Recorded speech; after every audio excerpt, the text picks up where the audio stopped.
Hello friends, welcome back to my YouTube channel. आज की class में मैं आप लोगों के लिए जो टॉपिक लेकर आई हूँ वो है डेफिनेशन ऑफ म्यूज़िक, संगीत की परिभाषा। यहाँ पर यूजीसी नेट की जो लोग तैयारी कर रहे हैं उसमें यूनिट 1 में सबसे पहले जो चीज़ आती है वो आती है पारिभाषिक शब्दावली, राइट। तो उसी से रिलेटेड मैं यहाँ पर लेकर आई हूँ। बट जो ये संगीत की परिभाषा है या फिर जो हम अभी नाद पढ़ेंगे, श्रुति पढ़ेंगे, वो हमारे सारे कॉम्पिटिटिव एग्ज़ाम को कवर करता है। चाहे वो हमारा यूजीसी नेट हो, चाहे यूपी टीजीटी पीजीटी की तैयारी जो लोग कर रहे हैं उनका हो, या फिर केवीएस एनवीएस से रिलेटेड हो, ठीक है। तो जो भी जितने भी म्यूज़िक से रिलेटेड एग्ज़ाम होने वाले हैं, ये जो टॉपिक हैं कुछ, वो सारे एग्ज़ाम को कवर करेंगे। तो without wasting time we start our video. सबसे पहले हम स्टार्ट करते हैं संगीत की परिभाषा से, ठीक है। देखिए, संगीत की परिभाषा सबसे पहले तो आपको यही पता होना चाहिए, व्हाट इज़ म्यूज़िक। अगर कोई आपसे बोले वन वर्ड में डिफ़ाइन करने को, तो हार्डली कुछ ही पर्सन होंगे जो इसको डिफ़ाइन कर पाएंगे। नहीं तो हम थोड़ा टाइम ज़रूर लेंगे कि अच्छा हाँ, अगर ये बात माइंड में आ रही है तो मतलब संगीत की परिभाषा को हम अगर कुछ शब्दों में डिफ़ाइन करना चाहें तो क्या है। तो इट्स वेरी इजी। पंडित शारंगदेव लिखित संगीत रत्नाकर में कहा गया है। अब सबसे पहली चीज़ इंपॉर्टेंट मैंने आप लोगों के लिए यहाँ पर रखी है कि पंडित शारंगदेव ने कौन सा ग्रंथ लिखा है, संगीत रत्नाकर। ये तो क्वेश्चन आता ही है ना, तो इसीलिए मैंने इसको यहाँ पर रखा गया कि आपको इस चीज़ से आपको इसकी थ्योरी भी कवर हो जाएगी और आपको कुछ की पॉइंट्स भी मिल जाएंगे। तो पंडित शारंगदेव लिखे संगीत रत्नाकर में कहा गया है, गीतम वाद्यम तथा नृत्यम त्रयम संगीत मुच्यते, ठीक है। अर्थात गाना, बजाना तथा नृत्य, इन तीनों का सम्मिलित रूप जो है वो संगीत कहलाता है। तीनों एक दूसरे के पूरक हैं, मतलब इन तीनों को हम अलग अलग करके नहीं देख सकते।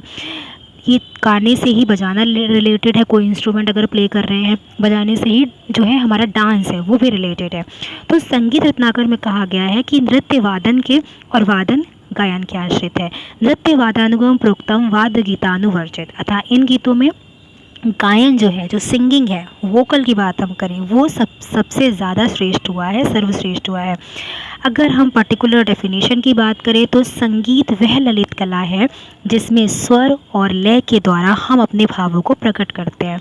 कहते हैं ना कि म्यूज़िक हैज़ नो लैंग्वेज, क्योंकि म्यूज़िक अपने आप में ही चीज़ों को डिफ़ाइन कर देता है। ये भी कहा जाता है कि जहाँ वर्ड्स काम नहीं करते वहाँ पे म्यूज़िक बोलता है ना।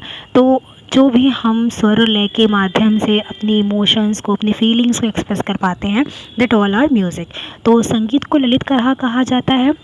और ललित कला की श्रेणी में 5 कलाएं आती हैं। कौन कौन सी कला है? संगीत, कविता, चित्रकला, मूर्तिकला और वास्तुकला। ये सारी की सारी आती हैं ललित कलाओं में। और इन सब में जो हमारा म्यूज़िक है, संगीत है, इसको सर्वश्रेष्ठ माना गया है, इसको सबसे ऊपर लेवल पर रखा गया है। ये तो बात हो गई डेफिनेशन की। अगर आपसे पूछा जाए एक डेफिनेशन, तो संगीत वह ललित कला है जिसमें स्वर और लय के द्वारा हम अपने भावों को प्रकट करते हैं, अपने इमोशंस को, अपनी फीलिंग्स को एक्सप्रेस करते हैं। इसके बाद हम बात करते हैं संगीत पद्धतियाँ क्या होती हैं। संगीत पद्धतियाँ आपको पता ही है कि जो हमारा इंडिया है, भारतवर्ष में मुख्य 2 प्रकार का जो संगीत है वो प्रचार में है। उत्तरी संगीत, जैसे बताया था, उत्तरी संगीत यानी जो हिंदुस्तानी संगीत होता है वो, और दक्षिणी यानी कि कर्नाटक संगीत पद्धति। यानी कि उत्तरी संगीत पद्धति को हम हिंदुस्तानी संगीत पद्धति भी बोलते हैं, ठीक है, और दक्षिणी संगीत पद्धति को हम कर्नाटक संगीत पद्धति बोलते हैं। इसके बाद जो उत्तरी संगीत पद्धति है वो कहाँ कहाँ पर फेमस? उत्तरी संगीत पद्धति बंगाल, बिहार, उड़ीसा, यूपी, हरियाणा, पंजाब, गुजरात, जम्मू कश्मीर, महाराष्ट्र आदि जगहों पर है। और जो दक्षिणी संगीत पद्धति होती है वो तमिलनाडु, मैसूर आदि जो जितने भी साउथ के साइड हमारी कंट्री, हमारे जो स्टेट्स हैं वहाँ पर है, ठीक है। अब हम बात करते हैं संगीत के रूप। तो प्रत्येक कला के मुख्य 2 रूप होते हैं, क्रियात्मक और शास्त्र, ठीक है।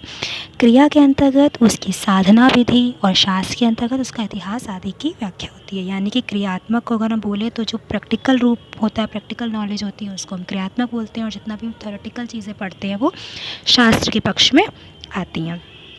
अब जैसे कि अगर हम बात करें क्रियात्मक रूप की, तो राग हो गया, गीत के प्रकार हो गया, आलाप, तान, सरगम, ये सारी चीज़ें हो गई, रीला, टुकड़ा, आमद, गीत, मीण आदि की साधना आती है। और शास्त्र पक्ष की अगर हम बात करें तो उसमें आता है रागों का परिचय, स्वरलिपि लिखना, तान, आलाप, आरोह, अवरोह, स्वर, लय, मात्रा, ताल, खाली आदि इन सब की परिभाषा आती है। अब हम बात करते हैं संगीत के प्रकार की। संगीत के प्रकार, संगीत के दो प्रकार हैं, शास्त्रीय संगीत और भाव संगीत। यहाँ पर थोड़ा सा मिसप्रिंट हो गया है, शास्त्रीय संगीत और भाव संगीत। अब आपको पता है शास्त्रीय संगीत यानी कि क्लासिकल, ठीक है, क्लासिकल म्यूज़िक जो हो गया। भाव संगीत जिसको हम लाइट म्यूज़िक भी बोलते हैं। तो सबसे पहले हम शास्त्रीय संगीत यानी क्लासिकल म्यूज़िक के बारे में देखते हैं। तो शास्त्रीय संगीत उसे कहते हैं जिसमें नियमित शास्त्र होता है और उसमें कुछ खास नियमों का पालन करना होता है। अगर हम जैसे कोई राग गा रहे हैं और उसके रूल्स और रेगुलेशन को फॉलो नहीं कर रहे हैं तो राग हानि होती है। राग हानि इन द सेंस कि वो चीज़ हमें कानों को सुनने में अच्छी नहीं लगेगी, क्योंकि जो सुर जिसमें लगने चाहिए जब वो वहाँ पर हम नहीं यूज़ कर रहे तो ऑब्वियस सी बात है कि वो बेकार हो जाएगा। उसी तरह हम अगर बात करें भाव संगीत, तो भाव संगीत में शास्त्रीय संगीत के समान ना कोई बंधन होता है और ना ही नियमित शास्त्र होता है। मतलब जो लाइट म्यूज़िक होता है ना, उसका बस एकमात्र उद्देश्य होता है कि वो अच्छा लगना चाहिए, कानों को सुनने में अच्छा लगना चाहिए, बस वो है भाव संगीत या लाइट म्यूज़िक, ठीक है। भाव संगीत को मुख्य 3 भागों में डिवाइड किया गया है। चित्रपट संगीत, जिसे हम क्या कहते हैं जो हम सिनेमा में यूज़ करते हैं ना, चित्रपट संगीत। वो लोक संगीत यानी कि ग्रामीण गीत, जो चैती, कजरी, आल्हा, बिरहा, ये सारी चीज़ें होती हैं, वो लोक संगीत में होती हैं। उसके बाद हम बात करते हैं भजन गीत आदि की। भजन गीत क्या होते हैं? जिसमें ईश्वर का गुणगान होता है, ठीक है, वो हो गया भजन गीत। अब ये तो चीज़ थी, हमने देखा कि संगीत की परिभाषा से रिलेटेड, कि संगीत की परिभाषा क्या है, संगीत के प्रकार हमने देखे, संगीत के रूप हमने देखे। आई जस्ट होप कि ये आप क्लियर होगा। उसके बाद हम अपने सेकेंड टॉपिक पे चलते हैं, वो है नाद। अब जो उसमें पूछा गया है आपसे, वो पूछा गया है नाद, और आहत नाद क्या होता है, अनाहत नाद क्या होता है। बेसिकली आपसे ये डेफिनेशंस इसके बारे में पूछी गई है। तो नाद कि नियमित, sorry for the sound, okay. So नाद क्या है? नियमित और स्थिर आंदोलन संख्या वाली जो मधुर ध्वनि होती है उसको नाद कहते हैं। संगीत उपयोगी मधुर ध्वनि को नाद कहते हैं। मतलब कि जो भी ध्वनि, अब जो कुछ हम कानों में सुन रहे हैं वो सब तो ध्वनि है। अब आप देख रहे हो कि डॉग इज़ बार्किंग ना, तो किसी की भी आवाज़ है, लेकिन मैटर ये करता है कि हम म्यूज़िक में क्या यूज़ कर रहे हैं, अपने संगीत में क्या यूज़ कर रहे हैं। तो संगीत उपयोगी मधुर ध्वनि को हम नाद कहते हैं, ठीक है। अब नाद की विशेषताएं अगर देखें तो नाद की विशेषताएं, नाद का छोटा बड़ापन होना, नाद का ऊंचाई निचाई होना, है ना, नाद की जाति अथवा गुण होना। तो सबसे पहले हम बात करते हैं कि नाद का छोटा बड़ापन होना क्या होता है। तो धीरे से उत्पन्न की गई ध्वनि को छोटा नाद और ज़ोर से उत्पन्न की गई ध्वनि को बड़ा नाद कहते हैं, ठीक है।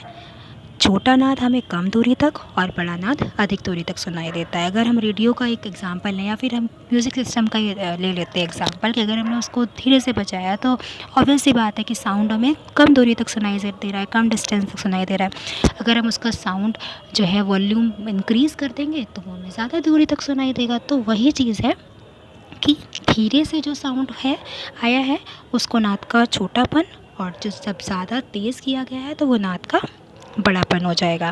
अब हम बात करते हैं नाद की ऊंचाई निचाई की। आपने देखा होगा कि सा से ऊंचा रे, रे से ऊंचा गा, गा से ऊंचा मा से ऊंचा पा, मतलब ऐसे हमारा पूरा असेंडिंग ऑर्डर चलता जाता है। तो जो भी है ये नाद की ऊंचाई निचाई, वो उसकी आंदोलन संख्या पर आधारित है। आंदोलन संख्या ज़्यादा होने से नाद ऊंचा हो जाता है, कम होने से नाद नीचा हो जाता है, ठीक है। अब हम बात करते हैं नाद की जाति व गुण की।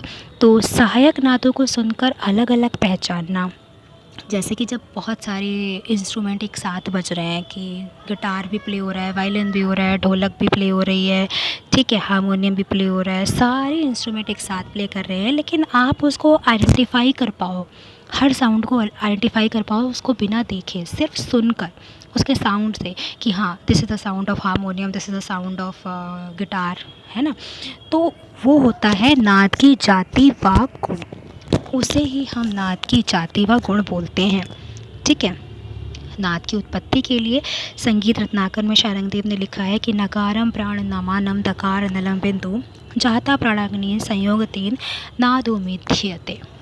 अर्थात नकार माने प्राण और दकार माने अग्नि। प्राण और अग्नि के संयोग से नाद उत्पन्न होता है।